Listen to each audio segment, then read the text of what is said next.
Hey there, Solar Warriors. I'm Nico Johnson, and this is SunCast. Each week, I pull back the veil on the life and business insights of clean tech entrepreneurs building the most noble and impactful companies of our time. I hope what you learn from this conversation is a catalyst for your own growth. So thanks for tuning in, and welcome to our tribe.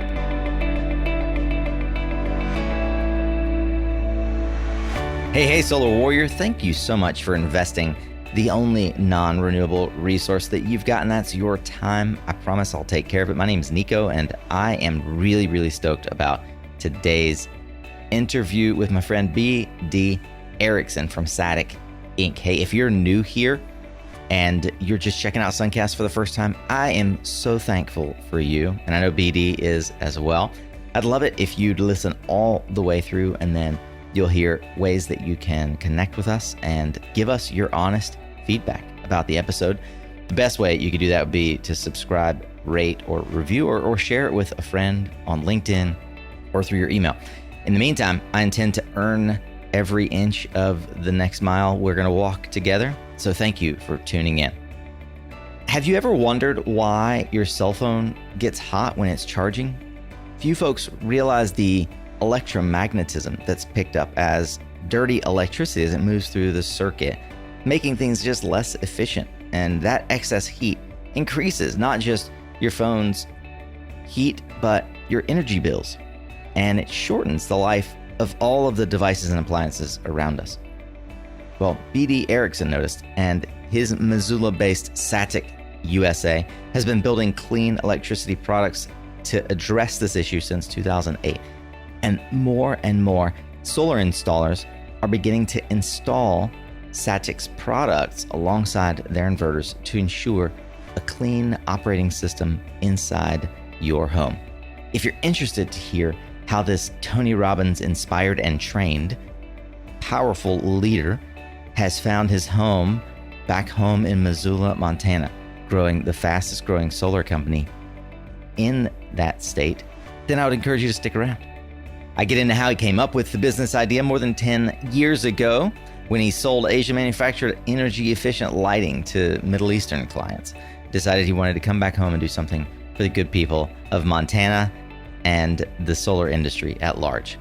And if you are digging what we're laying down here, then I would encourage you to subscribe to the show, and that'll make sure that you don't miss our twice-weekly content just like this, where more than 350 founders' stories and startup advice are available right there in your podcast player or over at mysuncast.com. But for now, get ready to tune up your skills, Solar Warrior, as we tune into another powerful conversation here on SunCast. All right, Solar Warriors, today we're going to dive into the entrepreneurial journey of a Missoula, Montana-based solar entrepreneur, Mr. B.D. Erickson, of a company named Satic. If you haven't heard of Satic, I hope you'll take some time and jump over to our blog where we link to some of the videos and information that no doubt after today's conversation, you'll be interested to learn more about. In particular, a topic that I was unfamiliar with, the idea of clean versus dirty energy. BD has spent a lot of time thinking about it. He's going to tell us more about it today here on today's conversation. Welcome to SunCast, BD. Thank you, Nico. Pleasure to be here. Pleasure's all mine. You've got a fantastic background in solar, not just in clean energy, but in solar specifically. Could you give me a better idea or understanding of how you were first exposed to the concept of clean energy and solar, how that got ingrained into your life at an early age? Well, it's funny how you get on your life path on your journey. As a little kid, Dad has a job. And when I was a little kid, my family manufactured solar panels in a small town called Belt, Montana. My dad was a partner in a company called Sunwise Solar, and we manufactured thermal. So it was just warm air, right? Polycarbonate solar panels in the late 70s and early 80s. And my dad's part of the job was setting up dealerships.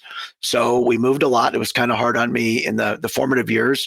I went to 11 schools in 12 years. But we set up solar panel sales dealerships from Western Montana all the way to Eastern Nebraska.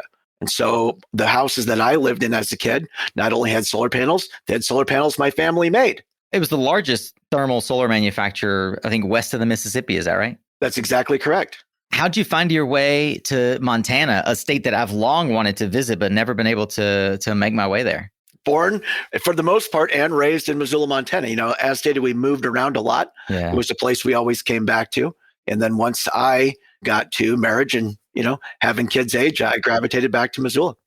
When you were coming up in this world where you were surrounded by not just entrepreneurship and sales culture, but also the early introduction of the idea of leveraging our resources, renewable energy. Who were some early icons or heroes for you that sort of made an indelible mark on your mind about how you wanted to grow and your formation into a business person? Several answers to that. One, even though we were a manufacturer, my dad's role was helping this entrepreneur in a new city get into a really foreign, interesting new business of selling solar panels. And so how they would get the customer and advertising and grow their business, that had an impact on me. And literally watching these guys and which ones were successful and some weren't. Some had a great market and weren't successful. Some guys had a terrible market out in Wyoming. They thought you'll never make it, and they flourished. So a lot of it there didn't have anything to do with the product and had everything to do with the entrepreneur himself. So in high school, I participated in a few things. DECA was one, Distributed Education Class of America. And I ran the student store, was a part of that. And we got to go to a sales seminar, a gentleman named Tom Hopkins, who was a really famous sales trainer at the time. And I remember as an award in high school, my senior year, I got to go to a really neat personal development seminar, my first one that also had an impact and kind of started me down that journey of personal development and coaching as well. Yeah, you've got actually a tremendous. I remember when Dylan on your team, hat tip to Dylan Smith, who originally did the outreach to get you introduced to SunCast. He mentioned, I think one of the hooks that he used to sort of grab my attention was that you had worked with Tony Robbins. How important early in your career, and perhaps in everyone's life, do you feel that the concept of personal development has been to you? I think crucial. And so, would I have made the leap from good to great without it? Maybe.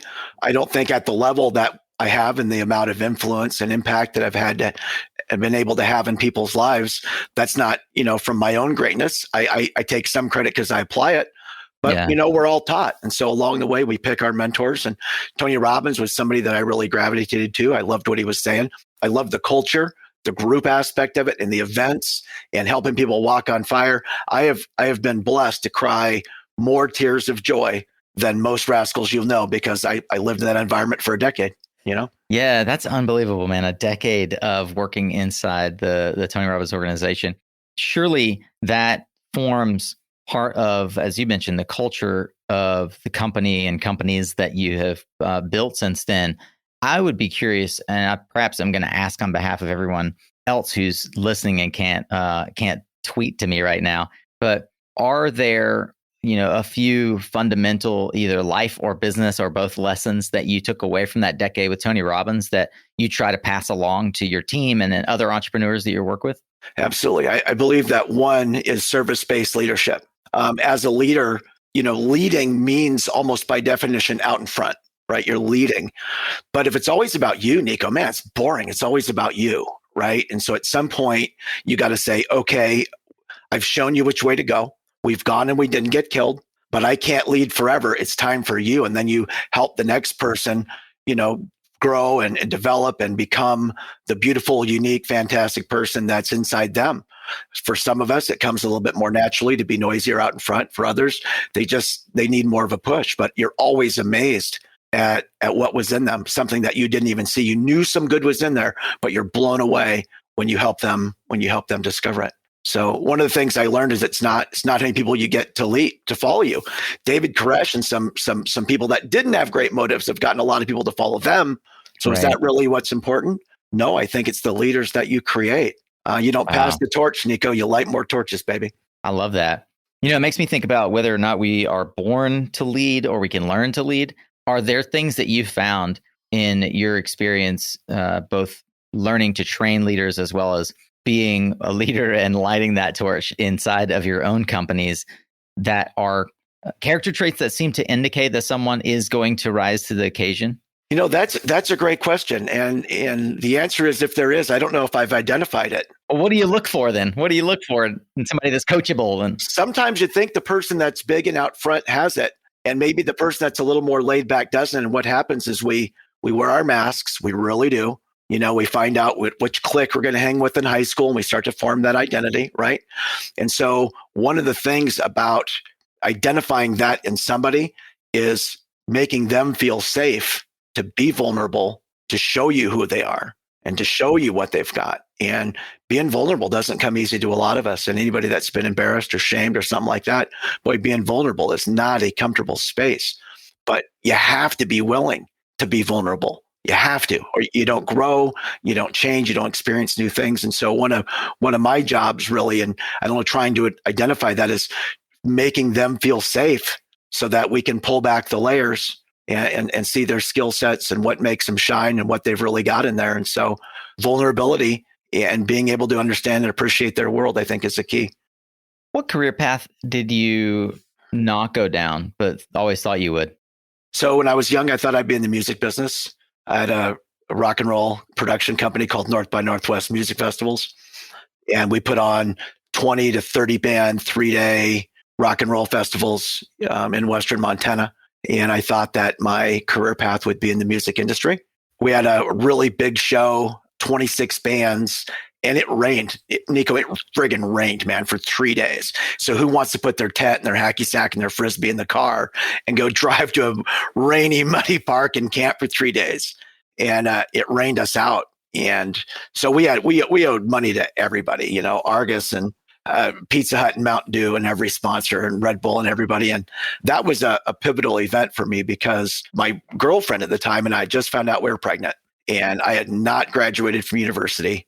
I didn't know what I was going to be. I wanted to be a rock and roll guy. My concert gets rained out and we're pregnant. And I was really unsure about my place in the universe, to the point of being overwhelmed to suicidal thoughts. And when I look back on it now and all that I've been through and all I've accomplished at 20, they weren't as big of problems, but boy, they sure felt like it. So my dad, good dad, loved me, said, you're not over, boy. You've not even started yet, and collected me and drove me about 3 hours to Spokane, Washington, to a Tony Robbins little event. But it wasn't Tony Robbins. He wasn't there. It was at a chiropractor's office, and it was on a screen, and it was on a white wall. And we wrote some limiting beliefs on a board, and we punched through the board. And I wept, and something clicked. I came home about maybe a week or 10 days later. I got the finest compliment I've ever been paid in my life. It makes me cry thinking about it. I'm widowed. I married a beautiful young woman, gave me a handsome, smart child. She was killed in an auto accident, but years ago, she had said when we got back, she said, I saw someone in you, and I knew there was a great man in you, but you hid him from us. And who you've become since you came home from that event is more than I even saw in you. And to this day, that's the nicest compliment that I've received from someone that I loved and wanted very much to impress and feel proud of me. Part of the story of Satic, it comes back to, the beautiful person that she and you helped bring into the world, your son. Can you tell the story of how you became aware that there is a thing called dirty energy, and help others understand what EHS is, and how you sort of began to navigate and learn that world? Well, I was not an early adopter, early believer. I'll tell you that. I was actually kind of a skeptic. Dirty electricity, nonsense. That's hoo-hoo. EHS, electro hypersensitivity. Go get your foil hat. That was really honest, yep. Right. That was my attitude. I'll own it. So we're living in Hawaii. My wife got her grad degree in geology on the Big Island UH, and my son has perfect attendance in school. Great little ukulele player, and he's happy, and he's good spirited, perfect attendance, and perfect grades. She's in an auto accident. She passes after about a year. He and I are just lonely and sad and in a trance. So we moved back to Montana to be backed by her family and mine, and the support that I really needed at that time raising this dude. So first year goes great. Perfect attendance, straight A's, student of the month. Everybody loves him. They're singing his and I's, my accolades. Well, about a year into it, sleep is escaping him. He's missing school. He's grumpy, just sickly. It's just not him. So what is it? Is it because mom's gone and the trauma of that? Is it, am I not a good dad? I really felt as his grades dropped and his attendance dropped and his attitude dropped and sleep escaped him and even leaving his room became painful. I felt that I'd failed both she and he. And I felt it was me. I know what's the X factor. It's got to be that mom's not here to help. So what had happened, we had purchased a home kind of in our haste when we moved back under the biggest power lines in Missoula, Montana by some margin, just huge, right? Didn't think a thing of it. In fact, we'd actually been in the house a few days when I said to him, did you notice these huge power lines Oh my goodness. going through the backyard here? And he and I had a good laugh. Well, his room is closest to that. So it's interesting how, life paths diverge or converge. I had been selling a light bulb, green, high-tech lighting, selling it in the Middle East where electricity is very expensive. It's a very expensive light bulb. And one of its properties was a very efficient and high conversion of watts to lumens. That's what you're trying to do, right? You're trying to turn electricity into light and get as very little heat and stuff as possible. And one of the byproducts was that it had very low harmonic distortion, very low interference, very low EMF. And so going down the road of what made it better had opened my mind to the reality that dirty electricity, it's real, it's measurable, right? It's a real thing. Ask any ham radio guy about interference. Ask any audiophile about a pop or tick in the speakers. When the fridge comes on, band guys, right? I mean, people know what it is and they know that it's real. But do they make that leap now that if it's bad for your stuff, that it's bad for you, right? There's the leap. So, well, it's one thing to be able to identify that this thing exists, that it's affecting a family member. And it's another to take the entrepreneurial leap to try and fix the problem. Help me understand that journey for you. That was an arduous and bumpy road. I am dusty and got some good scars from that one. So it's like carbon monoxide. You can't see it, you can't smell it, you can't taste it, and not everyone is sensitive to it. Now, I'm not. Nico, I could eat a half-eaten corn dog that I found in the garbage can at the fair and feel great. I don't get sick. I feel good most of the time. And then somebody else who's actually quite like me in personality is suffering terribly. And so here are some things that kind of helped my brain get there. Number one, we don't have to mow our yard directly under those lines. The grass is not bushy, it's bushy less. Yeah. So it's definitely having an effect. Now, as a scientist, you say, well, did the trucks driving the lines up there? Did they squish it down? Did gas fall out of the back of the truck? You try to be analytical and look at why. But boy, as far as you can see either way, the grass underneath it is either dead or less. So it's doing something to the biological. Next, dairy cows. That dairy, that's $1 trillion industry. That is not just milk and creamer. That's ice cream. That's butter. That's cheese. That's sour cream and all these things. Well, they know when their dairy cows, Marigold, Dairygold, all the way to the Amish in Montana, they know what produces good quantity and flavor of milk. And it is documented beyond contestation that dirty electricity affects these animals, their attitude, the quality and production of their milk. In fact, they're so sensitive, they won't even step in a puddle at the dairy if there's stray voltage. So now the way I thought electric fences worked is you got bit by it and then you're smart and so you don't go, no, man, the cows don't get bit by electric fence. No way, baby. They don't go anywhere near it. They can feel it. I had no idea. I didn't either. The Amish taught me that, right? When I was on this journey. And so because of the FDA and some things, you're very careful about saying what's good or bad for a person, right? Mm-hmm. But you can say what's good or bad for grass. Yeah. You can say what's good or bad for a cow.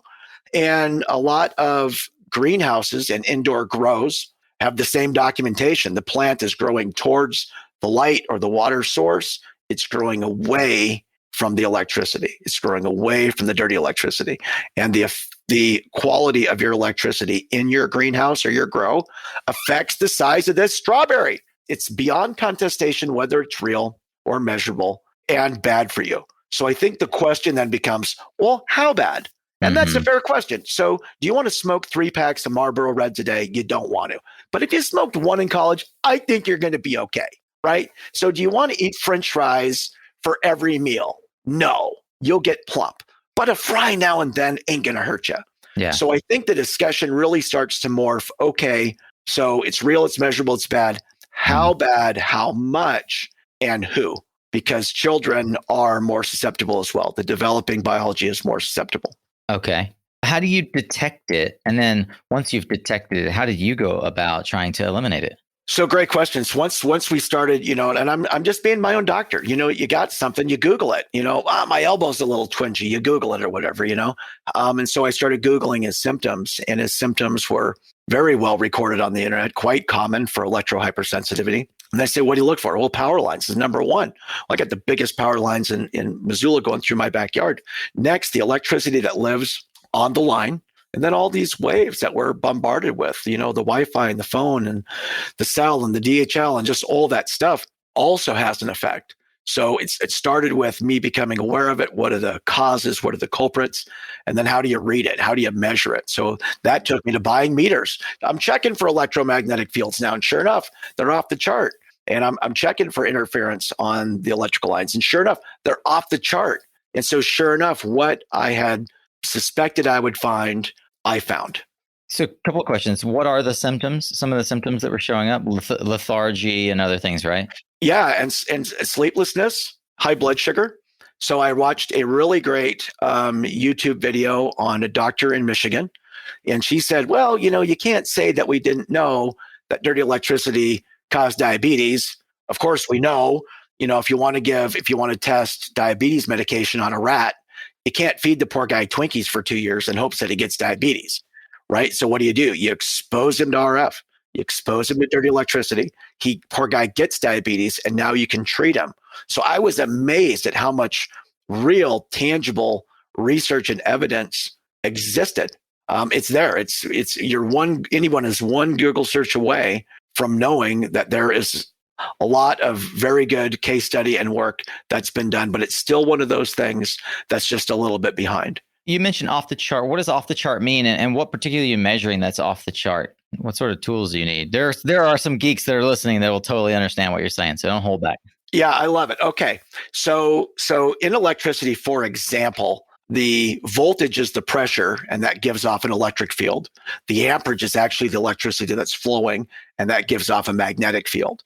Magnetic fields and electric fields are part of our everyday life. They don't necessarily hurt you or make you sick in small doses. But what's happening to us now is we're living in an electrified world. We're living in a house that's electrified. And we've added all these devices, all these DC devices, like our phone and our tablet and our pad, in an alternating current world. All LED lights, they actually strobe. They're light emitting diodes. They flicker at 60 hertz. So we've added these things into an electrified world that raise these levels of electric fields, magnetic fields, interference and distortion. People know what this is. They just don't know they know. Maybe when you were a kid and your mom vacuumed, it put lines in the TV, or you've heard your sister's blow dryer on your radio or something, right? I mean, they exist. And so this distortion and interference has been really magnified just because of changes in the technological world. I mean, not necessarily blaming anybody. It's just you start plugging in a lot of DC devices. You start changing the way we light things, a lot of switch mode power supplies, and then your wiring is an antenna. I mean, I grew up with antennas on cars. Cars haven't had antennas in years, man. They got a fin now. Your wiring is this antenna. And so it's picking up all these waves, etc. And then at night, you're laying your head right by the wall, probably pretty close to the wiring. And something that maybe wasn't there 20 years ago is present now and can potentially harm you. I understand the introduction. And I've got a neighbor who actually suffers from EHS as well. I had no idea what it was until, he was proverbially walking around with his tinfoil hat one day and drinking his hydrogen water and all kinds of different ways that he's gone about trying to sort of clean his house and clean his body. But I'd like to touch ground on the main topic of what we tend to discuss here in SunCast and bring it home to folks. Because one of the things, as I asked, how do you eliminate it? You've got answers at a esoteric level and sort of a home cleansing level, but you've also got answers specifically to our industries. Something that occurred to me after I talked to you the first time is, well, how interesting. What I hear you saying, BD, is that we are both part of the solution and the problem, because we're solving climate change and the climate crisis, but it seems to me like we're introducing even more dirty electricity into the ecosystem. So can you talk a bit to, as the largest solar installer in Montana, how you have gone about solving this problem for homeowners, but also for our industry, thinking about the dirty electricity that we're inadvertently creating? Yeah, no, great question. And when I say that solar causes dirty electricity, I am not bashing solar. I'm the number one solar guy in Western Montana. I grew up in the house. I love it. I am all for it. There are certain things that exacerbate dirty electricity in these fields. There are several meters that you can buy. Satic, we now make one. We think it's the best in the industry because we know what we're looking for, but a lot of companies make meters. And when you are in a home that has LED lighting, the numbers are 5 or 10x. When you're in a home that has solar, the numbers are 10 to 100x. So by the operation of the inverter itself, it creates electromagnetic fields. It creates interference and dirty electricity that are 10 to 100 times more than a home without. So what we engineered, what we've manufactured in our main product line is our filter. And it's like a Brita filter. It's not that terribly complex. You know, when I was a kid, the best drink of water you got was right out of the hose. Not nowadays. We're all drinking bottled water and we're using some kind of a filter to filter it because there's more contaminants in it than there were. And we're aware of it. Maybe there's not that much more in it, but we're aware of it. So we make plug-in and wire-in filters that smooth out that wave, that remove the harmonics, the distortion, the EMFs, the electromagnetic fields, and those harmful things. So what's the result? Well, every once in a while when you charge your phone, it gets really hot, like abnormally warm. Doesn't do it all the time, does it sometimes. Why? Sometimes lights flicker and things. You know, why? Well, there are times of day or use, depending on what you've got plugged in, etc., when there are higher levels of dirty electricity. When you filter it, here we go. Your audio sound is crisp. Your TV's cool. Back your fridge is cool. Your phone charges fast and hot. Your power bill goes down a little bit because you're not converting all this wasted electricity into heat in your DVR. And then your air conditioner is trying to make the room cool, but your DVR is now a plug-in heater. So your power bill goes down a little bit and you have totally clean filtered power throughout your house for your stuff and for the people in it.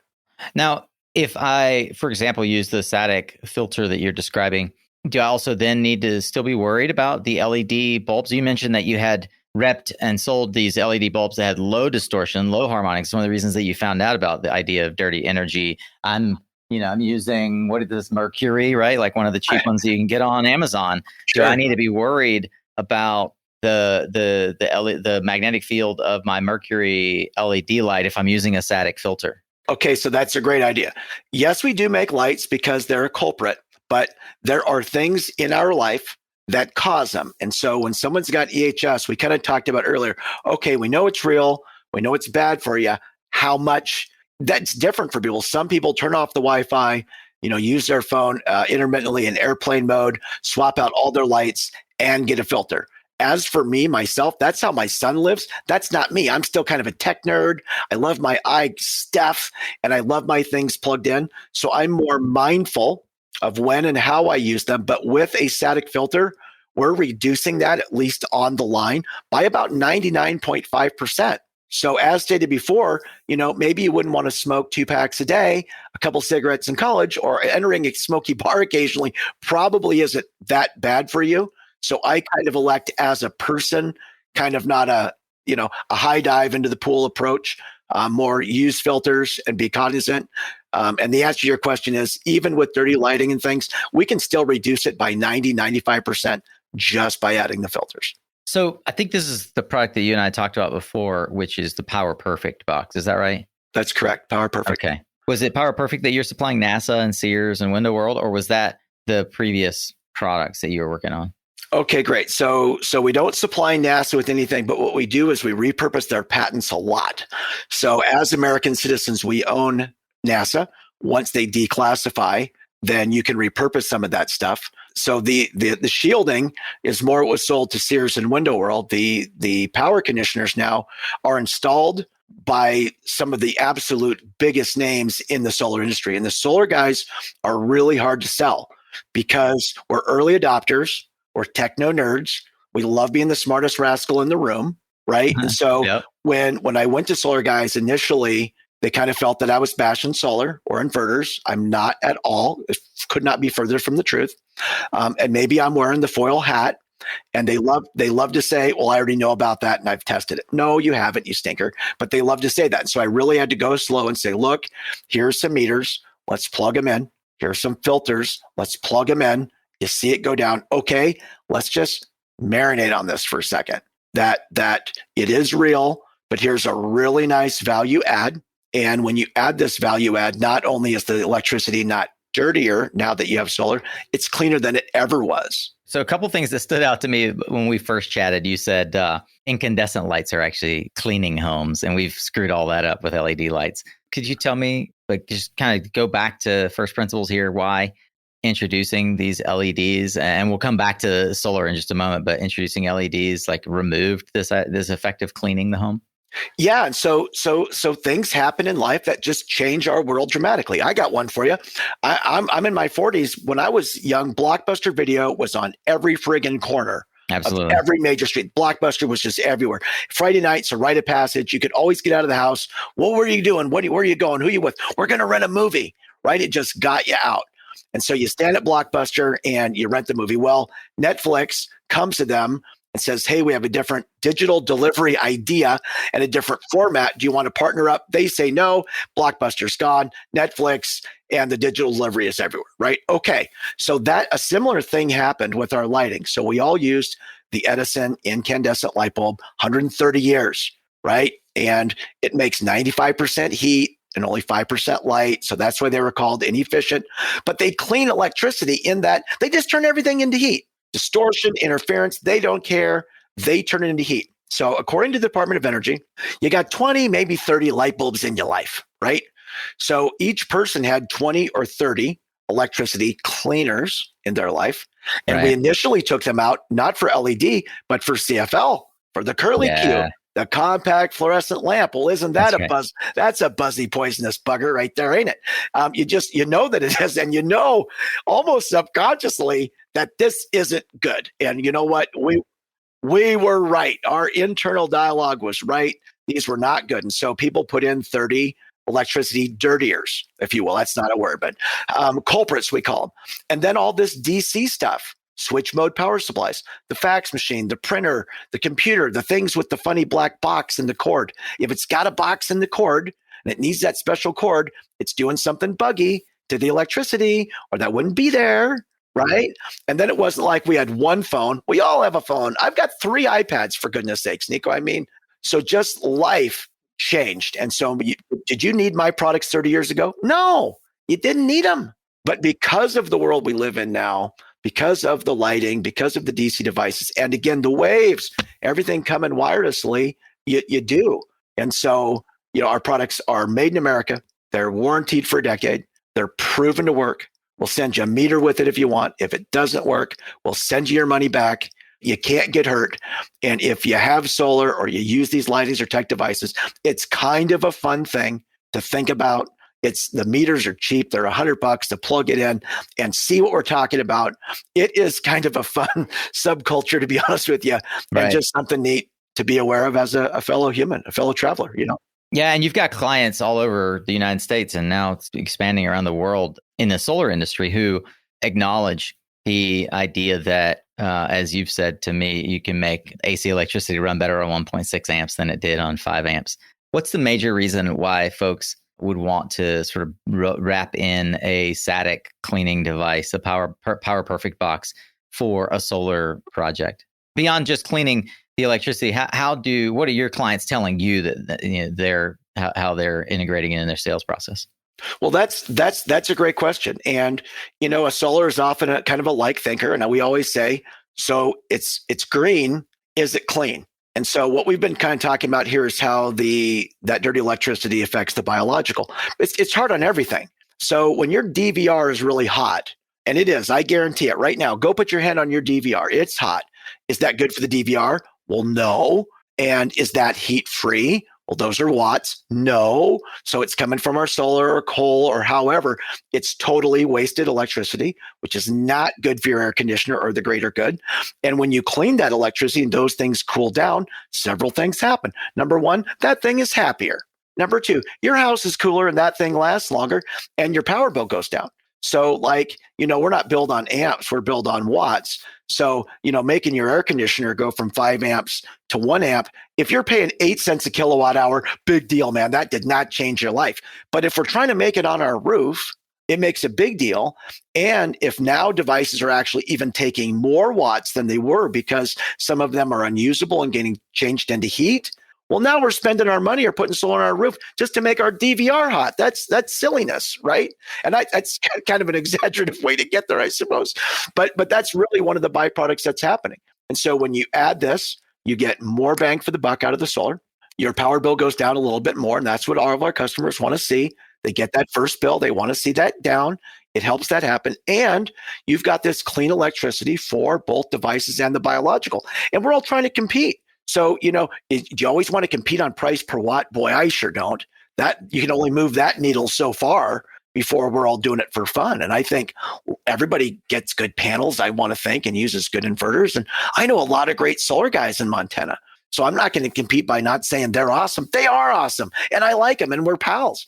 And when I see them at the pub, we high five. So this is a way that you can value add, set yourself apart, be unique, and really have a better offering without one of the traditional methods of having the better offering. And it's something you can see right then. Like when you go solar, we're waiting for that bill, right? And since we got it installed in the middle of the month, we're really waiting a month and a half.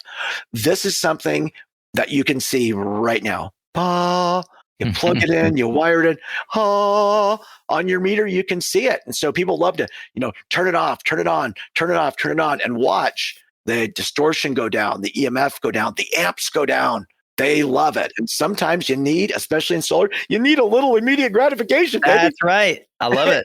And it's a lot less gimmicky than some of the other ways that folks are selling in solar, right? Like this is an actual tangible benefit that has lifelong advantages rather than, God knows there's all kinds of sales incentives out there. But I love the idea that it can also be used as a way to differentiate yourself in the marketplace. When you talk about clean green electricity, gives sales folks the opportunity to create a little bit of FUD, in fact, about whether or not their competitors are truly looking out for the homeowner in acknowledging that solar creates 10 to 100 times more energy distortion in the home, and that they are bringing a way to actually scrub that and leave a net positive effect on their clients. It's just little anchors that as a sales guy, I immediately latched onto. Wow, if I had a residential solar program, I would certainly be finding a product like this to roll into my sales process for the FUD alone. Like it's beautiful, right? It's amazing. FUD being fear, uncertainty, and doubt for those who are not indoctrinated in the sales lingo.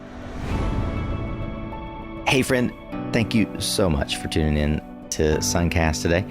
Just a couple of quick announcements. We'll be right back to the episode. First up is Mission Minded. If you have been listening, then surely you know that we have just recently launched a program I'm super proud of called Mission Minded. If you know someone who's been struggling to find that perfect fit in the clean energy industry, perhaps he or she has been a casualty of the massive downsizing in oil and gas recently, or perhaps just looking to level up in the industry where they've already found a home. I'd love it if you'd recommend them to us for our Mission Minded program. It's 12 weeks to the clean energy career you deserve. And if you do, there's a special gift that I have in store for you. That's right, we offer a 10% referral fee for every person who gets referred to our program. So if you know someone that might be a good fit, or maybe it's you, please do us a favor, send an email to nico@mysuncast.com, or you can just direct them to events.mysuncast.com/dreamjob. That's all in the show notes for this episode, so you can go check it out there as well at mysuncast.com. Here's thing 2. If you've been longing for a community outside of LinkedIn where you could plug in, network, learn, and grow, find people who are similarly passionate about different elements of clean energy as you. Well, we're about to relaunch our SunCast Guild in our own private community, app and all. So if you'd like to get the deets on that, make sure you're signed up for our newsletter, which is where we always share the goods and inside information first to our tribe of SunCast insiders. I'll be sending out an email to subscribers about the Guild relaunch in the next week or two, so be sure that you're subscribed. Or go check out the Become a Member area at mysuncast.com, where we have some details and you can get on the waiting list. Either way, I love that you're already a part of our tribe here as a listener. Thanks for that. Now back to the show. Tell me something that's true for you that maybe very few people agree with you on, BD. Well, one of them is this whole dirty electricity conversation. And I do get teased. I do get told, I'm selling, vaporware, which hurts my feelings because we're manufacturing in Montana with love and that it's bad for you, whatever else. And so that's one of them. So you nailed it. When two sales guys go into a closing situation, you're going to say, we're going to do a great job for you. We're not going to void your roof warranty. It's going to be smooth. We're not going to track muddy feet. You're going to get a good deal price per watt, blah, blah, blah. It's that same thing. Well, what if you could say to somebody, well, is it clean? It's green. Is it clean? Would you like to know if you have dirty electricity right now? And they go, what? And you plug the meter in right now. They don't have solar yet. And they go, something's on a meter. Well, I don't know what that is. I see that there's a number, but I don't know what it is. And then you plug in the filter and it goes down by 99% right there. You have a sales advantage. You've got a rapport tool. You've got a value add. You've got a unique offering. I'm not saying this because, we invent them and we sell them. I'm saying this. If you don't have it, you're crazy because it starts this great conversation right now and you can solve it right now. It's really a fun value add. It really is. And we all know that in sales, being able to give immediate value is a key advantage. It's not lost on me that the idea of indoctrination is something that, being a decade working with one of the most iconic personal development coaches in the world of the last half a century, Tony Robbins, there is a lot more to building a business the Tony Robbins way than just building a great product, right? Mastering yourself is a key element to that. And, I've gotten the chance to get to know you a little bit. And it seems to me like you haven't just built a business that is raved about in Montana and more broadly, simply based on the credibility and reliability of your power conditioners. Help me understand why, in a time, even during COVID, where businesses are contracting, your business is expanding and people are talking about it. Yeah, that's a great question. We are absolutely flourishing. Any corporation owner, you set the goals, the 30, the 90, the 1 year, 3 year, 5 year goals. And we had 4 or 5 big conquests that we wanted to happen and some big solar companies that we wanted to add. And if, we got one of those, life was never going to be the same again. Well, Nico, we landed them all. We landed them all. Thank you very much. And so the challenge here and the angst here has been, how do we build them all? Because now we're installing thousands of power conditioners per month with every unit. And so what happens to your team, you kind of move their cheese. People are asked to grow a little bit or stretch. And I tell people all the time, the reason that we have the best solar company in Western Montana is not because we add a power conditioner at no charge. That is pretty awesome. But it's our team and it's our corporate culture and it's our buy-in that if the phone rings here, we've got 7 lines from the top, from me down to our newest little person. When you answer the phone, you're greeted with a smile. And we know the approved or the answers to the frequently asked fundamental questions. And we have continuity of message from the top to the bottom, continuity of message. And that's buy-in. And how do you get buy-in? Well, gee, I got to swing my legs out of bed today, Nico. I got to swing them out of bed and put them on the cold floor. And I have to go off to work. Now, we don't go off to fun. We go off to work, right? So as a human being, there's a few things that I want for me. Number one, I want to be compensated for my time. If I'm going to volunteer, it's going to be, snow skiing. If I'm going to go somewhere and dedicate it, I want to be, paid for my time. But I also want to be part of something I don't want to do it in a trance. I want to be building something. I want to create something. I want to add value. I want to be recognized for what I do. I don't want office politics. I don't want to have a gut ache or be worried about someone speaking harshly to me or speaking behind my back and giving me that gut ache. So our culture here is that, number one, I don't expect you to come every day and build my dream. That's not fair. Let's find a way that you can come every day and build yours. And that by you building your dream and my building my dream in harmony, then we build them together and we both get farther. And that we're nice to each other. We speak with kind words. We use smiles. We watch our body language. And when we err, we both ask for forgiveness and we forgive freely because we're all going to err. And so when you err, you know what you do, you own it. And the minute you own it, it's so freeing, you feel so much better. And then the other person realizes you've owned it. That's all they wanted, was for you to acknowledge and apologize. That's all they needed. And the minute you acknowledge and apologize, oh, hallelujah, you're easily forgiven and we can go. And I'm telling you, we have bells here. The guys ring the bells, they sing, they whistle while they work. And that is not an accident. That comes from bi-monthly meetings where we talk about how much we love and appreciate each other and the culture that brings and how much more enjoyable that makes coming to work. And it's not by accident. It is something that we do very intentionally. I didn't have good mentors growing up. I didn't have any mentors in college to speak of that would help me find the right job. And so when I landed in jobs that were toxic and not particularly appropriate for helping me scale and achieve personal growth and development, I wasn't able to filter it very quickly.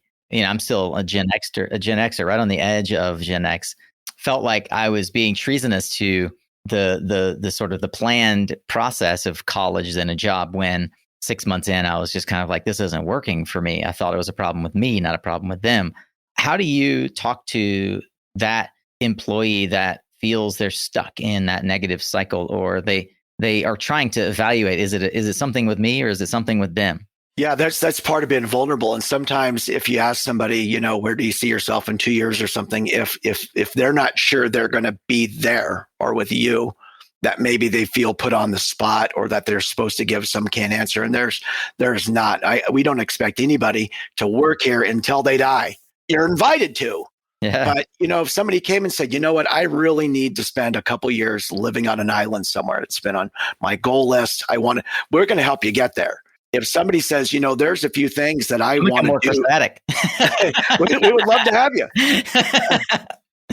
I love it. I apologize. I interrupted you. I don't know if you're.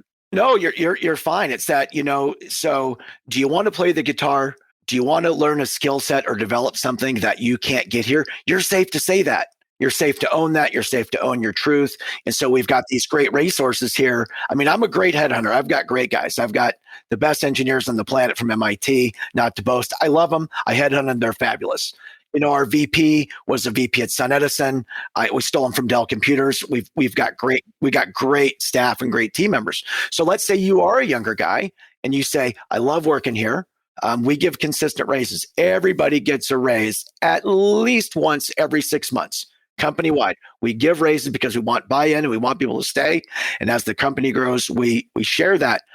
However, as I was saying, but if you've got an itch you need to scratch, if you need to go on an adventure, if you need to summit Kilimanjaro, you're safe to say that. And then we've got this pool of resources here of these wonderful people that will help you get there. Wow. That will help you accomplish it. It doesn't have to be at Satic. That's silly. That's so cool. And it incorporates the idea that as a whole human, work isn't everything that you do, that it contributes toward your lifelong goals, right? That's right.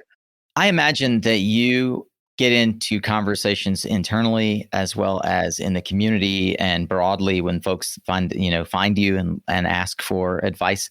What are some of the key lessons or takeaways from the important mentors in your life or career that you pass along to others? I have several. Obviously, there are two that I gravitate to. Number one, you know, we're this cool kind of spiritual electromagnetic field being, right? But we got our eyes and our ears and our senses, and that's the way we take in data. So there's an anomaly that happens that's so well documented, it's not argued, but it's unique. So 5 people at Starbucks, and they're out front One's a sales guy on a phone, another's on a first date, and the person's looking at their computer, another one's on their iPod, and there's an auto accident right out in front. Now, these people are sitting out in front. So you think they saw it, they heard it, maybe they smelled it when the radiator dumped the antifreeze. We all know that smell, right? So the policemen go and they interview everybody, and guess what they get? They get 5 pretty varying degrees of the story, right? Or interpretations of the story. Who's lying? Nobody. Who's got an agenda? Nobody. The guy on the first date was looking at her beautiful eyes and listening to every word that she said. He was absorbed. The sales guy, maybe on the phone, was visiting with his customer, and where he had walked, there was a tree, or there was a sign, or there was a bush. Maybe there was a bike involved, and a guy pedaled his bike every day from college and is convinced everybody's trying to hit him, and subconsciously couldn't help it. Take the side of the pedalist a little bit, not even intentionally, just because. And so the number one thing that I would make sure everybody tries to take away, if you can, just because it seemed that way to you does not make it real. It does not make it their reality. And they might have experienced something very different. Since it happened right in front of you and you're not lying, you think they must be. Oh, yeah. Guess what? You might have been sitting behind a bush. It might even be you that was wrong. And so don't automatically assume that it's the way you experienced it, and that if someone experienced it differently, that they're fibbing. Instead, rather than asking to rebut or asking to refuse or asking a question to argue, ask you a question to learn, to understand and appreciate. And then they can say, well, you know what? I was on this side of the bush and I didn't have my headphones on and I wasn't looking at my computer screen. And so when they begin to tell you now, rather than having your force field up or thinking that they're fibbing, if you can ask to learn, rather than, or listen, let me say that better. If you can listen to learn rather than listen to reply, you'll have a lot better human relationships. That's number one. Number two, it's not what happens to you, it's what you do with it. I've got a buddy who is now passed away, is my number one very best friend, was just an absolute party boy and alcoholic. Asking him at one point why, and trying to suggest he reel it in a little bit. He said, well, my dad was an alcoholic. My family memories at the barbecue are my dad drunk. My dad was drunk. What else would I be? I've got another friend, Josh, who has never had a drink. And we're riding dirt bikes and we land at this watering hole and we're going to have a beer and he's not going to have a beer. And it makes no sense to me because we've been riding dirt bikes all day and we're going to get a beer. And he says, well, my dad was drunk at the family barbecue and fighting with my mom. I hate it. What else would I be? So it's not that bad stuff happens to you, man. It's going to. It's what you choose to do with your experiences that will create your destiny. They absolutely will. Thank you. Those are 2 fantastic examples. Right on. You are a self-proclaimed expert recruiter. What do you first look for on a resume? Resumes are tough, but the way somebody speaks, we have a tendency to say I a lot, and we have a tendency to say me. And when you listen to the person that says we and the person that says us, oftentimes they're a little more team oriented. Years ago, when I was actually coaching on hiring, one of the things we would say is, find the skill set that you need, the thing that you're not good at, or the thing that your company needs, or the thing that you hate doing, and find somebody that's really great at doing that, right? And put them on that seat on the bus. No. It was wrong. I take it back. I apologize publicly. Rather, find a happy, healthy person and then teach them to do what it is you need them to do. So it's great if they've got that skill set and that's where they've been experienced, or their degree or their prior on the job training. But if you don't have somebody that can be happy, that can find a way to say yes and find a way to win rather than a way to say no or lose, you'll never go as far with that group of people on the bus. You just won't, because bad things are coming. Things are going to break. I mean, you're on the roof. Everyone's done it. And you drop your cordless drill and it slides right down the roof 20 miles an hour and goes right through the windshield of the customer's car. Oh, Lord. Right? It happens. That stuff happens. So it's not whether or not that happened. It's how we respond to it now. Totally. It's how we're going to feel internally, how we're going to interact with people, and how we're going to handle the customer. And I'm telling you, if you go in laughing at the customer and tell them everything, you can actually get them to smile with you as they're looking at the drill on the front seat of their Lexus. Right. You are not going to believe this. I forgot to tell you to move your car. And bonehead me, I didn't tie my tools off. Oh, that's good. That's good. Well, you mentioned resumes are tough. How have you evolved the recruiting process then for yourself to be able to align with right-minded individuals? So that's a great question too. It's aligning destinies. Okay. So you need to live on an island at some point. Okay. Do we have a vehicle for you to get there? You need to learn marketing or do some public speaking or walk on fire or add value or do something. Okay, great. Is there a way that you can do that here and you can get paid for doing that and you can add value and we get farther because you're able to do that? And so peeling back that onion of, okay, it's not called fun, it's called work. We're not going to go down to fun today. We're going to go down to work. But that's a huge part of our life. So if your job sucks, man, your life sucks. If you got a gut ache all the time, your life stinks, man. So how can we identify who you want to be, how you want to show up, what you want to do, what you want to accomplish, and then can that line up here? Can our journey and our destiny line up with yours? And by doing our thing, we get farther together. And you want to know what else? That gets to change. I'm sorry, you don't have the same goals at 22 that you do at 42. You don't. You grow up, you change, or you want to try new things. So open dialogue. Like if somebody is grumpy, I tell people here, if you've got to burn your saddle, don't own it. Come tell me if you need to go for it. We do what's called a walk and a talk. I love to take people for a walk and talk. If you're blue, if you're upset, your feelings have been hurt, you're feeling disenfranchised, let's go for a walk and talk. And we walk around the block and you are free to just say it. Lay it down, yeah. Lay it out. Let's get there. And sometimes just blurting it out feels better. And other times there's not that easy of a solution. We have to get there together. But I'll tell you, when people feel heard, oh my goodness, you know what feels worse than feeling alone or feeling unattached or unheard? That's a terrible feeling. And so, you can't just be constantly visiting with the staff. You got 40 employees. You can't do that. But it has to be that if there's an issue, that it doesn't fester, that we visit about it in a safe, upbuilding way and try and find the solution. BD, if you could create or curate a small, we'll call it 3, maybe 5 book education for your 20-year-old self, what do you think that would be? Oh man, I don't think they were written then, but I know what they are. Yeah, even if they were written since. Okay. So I gravitate towards technical reading and I gravitate towards self-help. But there's also what I call pleasure reading, like fiction and the story and the knight or the dragon or the tale or whatever. That's pleasure reading. You're not doing that to learn anything. You're doing it because it's fun, right? My favorite books have both. My favorite books do help you grow. They do have a lesson, but they're in a narrative way where it's on a journey. And one of my favorites is Can't Hurt Me, written by David Goggins. So he's one of the only guys to be a Navy SEAL, and an airborne ranger. And what makes the story for me is not how he perseveres and overcomes. That's neat stuff, but lots of people have done that. It's a story being a human and being vulnerable and, admitting the time in second grade when you pooped your pants and that stuff, and being vulnerable makes it real. That turns it into pleasure reading. And so Can't Hurt Me by David Goggins is one of them. Another one is an author named Brené Brown. And her book is called Daring Greatly. Oh my God, she's such a beautiful human being. You fall in love with her because she's asking you to dare greatly and do this great thing. But while she's also humble, admitting that she's imperfect, admitting that she's committed all these grievous errors herself, and that's part of the journey. And doing it perfectly, that's not the story. That's a terrible book. And he woke up and was rich and happily ever. That's a terrible book. Instead, it's what you had to learn and what happened and what you did wrong and how you grew.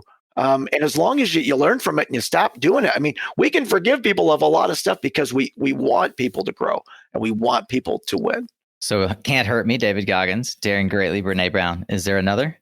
Yeah. So Awaken the Giant Within, of course, by Tony Robbins, of course. I was wondering if he would make the list. Yeah, of course.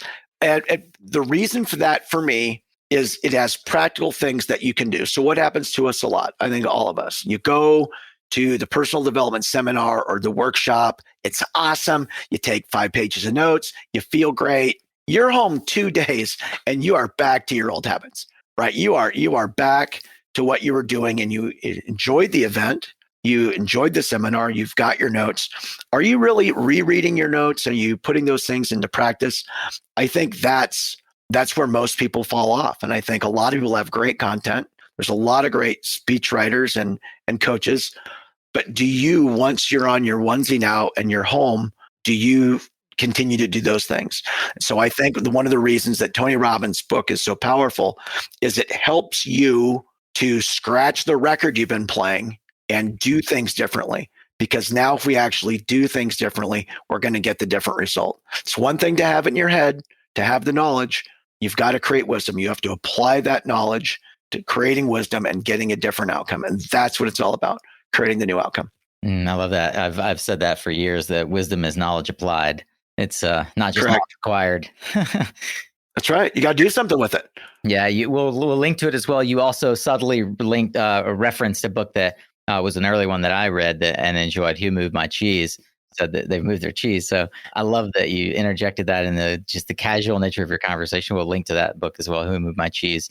Well, as we start to round to home base here, before I ask our final question, I'm sure that more than a few solar warriors are going to be eager to learn more about you and the company, and how would they do that? What's the best way for people to engage with you?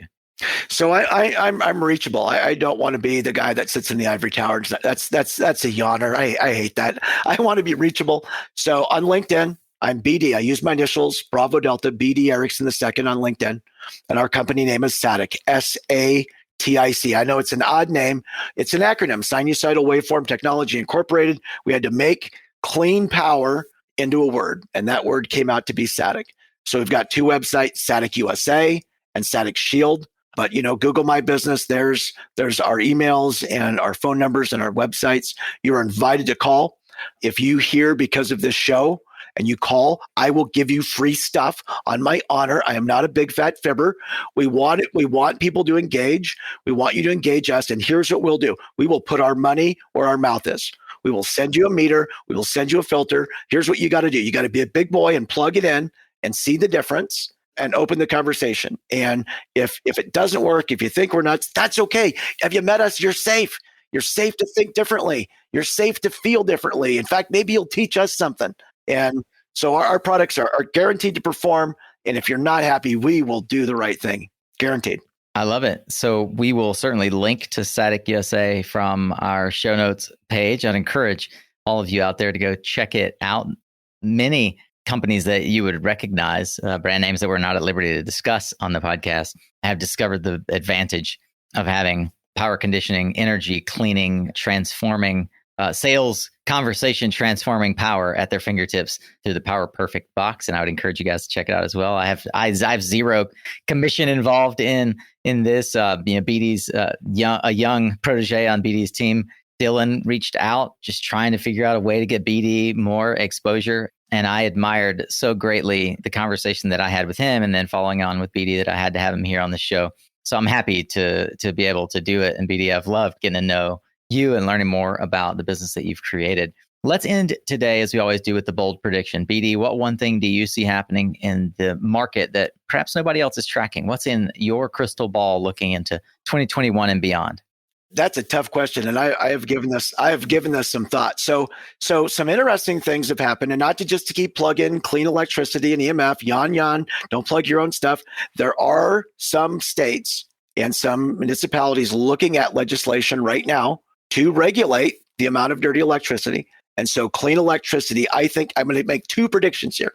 One is that dirty electricity and EMF are going to be drugged out of pseudoscience into mainstream science. And in 2 years, there will not be a power system or a solar system sold without a Satic or similar type device. It won't be sold. That's number one. And number 2, with the proliferation of the smart meters and the ability to monitor humans, I think that it's going to be very interesting to see what privacy does for a lot of us over the next few years, and how privacy issues are addressed, because I don't think it's all doom and gloom. And I'm not a guy that comes from a naysayer perspective. I don't want to say we're doomed. I want to say, how do we fix it? Where do we go from here? How do we make it great? BD Erickson is the CEO and founder of Satic Incorporated. We've been learning a tremendous amount today about not only personal growth, development, company culture, but also how to eliminate the idea of dirty energy from our striving to bring clean energy to the masses. BD, I am grateful for the opportunity to have met you, and I look forward to hearing more stories from our solar warriors as they engage with your company. Thank you so much. It's so gracious of you to have me on. God bless and good luck to all of you guys out there slugging it out in the solar industry. We love you. Keep going. Be well. Be successful. All right. That's a wrap, Solar Warrior, as we are rolling through April 2021. I'm so glad that you've chosen to be here with us. I hope that you are saturated, as I am, with the enthusiasm, the joy of learning from someone like BD Erickson. What an inspiring entrepreneur you are, BD. Thank you for giving us your time to be here on the show and teach us what it looks like to be a heart-centered, thoughtful entrepreneur, raising the standard of education and employment right there in your hometown. If you are eager to keep learning, then you, my fellow Philomath, can find the resources and highlights from this and every other discussion, along with the social media links, book recommendations, and more over at mysuncast.com. And hey, since you're already going to be online and at mysuncast.com, when you go to the show notes page to check out all those fancy details and links, click on my LinkedIn and you'll see where we've posted about this episode. You can comment and like that, and if you would, share it. That'd be amazing. Of course, it all presumes that you care at all, that you enjoyed this episode and you want to give back to BD or myself. I'd encourage you to go connect with BD there on LinkedIn. Hope that you'll tune in again next week, as we'll have another Tactical Tuesday, another Practical Long-Form Thursday episode coming at you, just like we've done for the last 5 years and plan to do for the next 5. We dig in here on the disruptive ideas and entrepreneurs that are driving the clean energy economy forward. Remember, you are what you listen to. Thanks again for showing up, Solar Warrior. It's half the battle.